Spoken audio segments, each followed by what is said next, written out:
They came to New Zealand with a dream of supporting their families and finding decent work, often spending their life savings on the trip. Instead, they've found themselves crammed into a motel room in Auckland's Avondale. No job, no money, and still living out of their suitcases.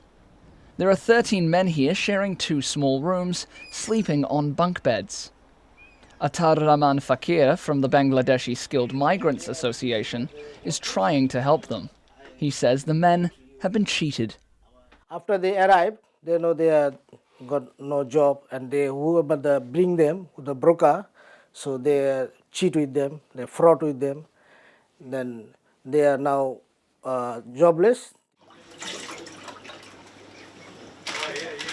Atar says the men need to find somewhere new to live by the 11th of this month, and they don't know what to do.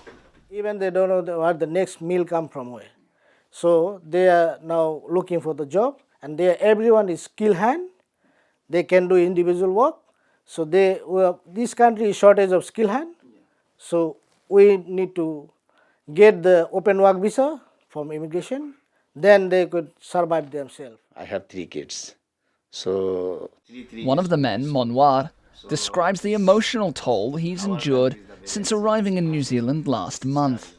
We are broken the heart because we are know this New Zealand is the very peaceful country, and it is this everyone is coming for bring home. This some hope.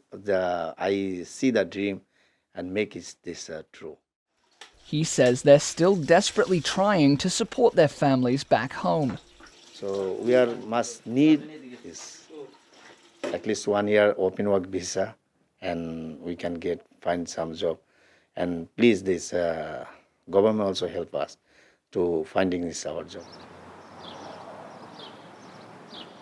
On the other side of town, the Takanini Gurudwala, a Sikh temple, is rallying to support exploited migrants. Daljit Singh from the Supreme Sikh Society is asking other temples to do the same. We requested everybody to open their doors for them to feed them. So they all coming to the Gurdwara to having a food during at least couple times a day, most of them to visit all local Gurdwaras. To the south in Papakura, another house of migrants was today issued a building notice for dangerous and unsanitary conditions.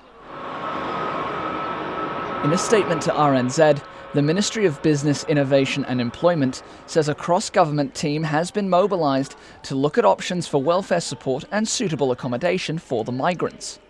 Auckland Council says it's working through the final stages of its own investigation, but was unable to give RNZ a timeline on next steps. For the migrants whose dreams were shattered when they arrived in New Zealand, all they can do is wait.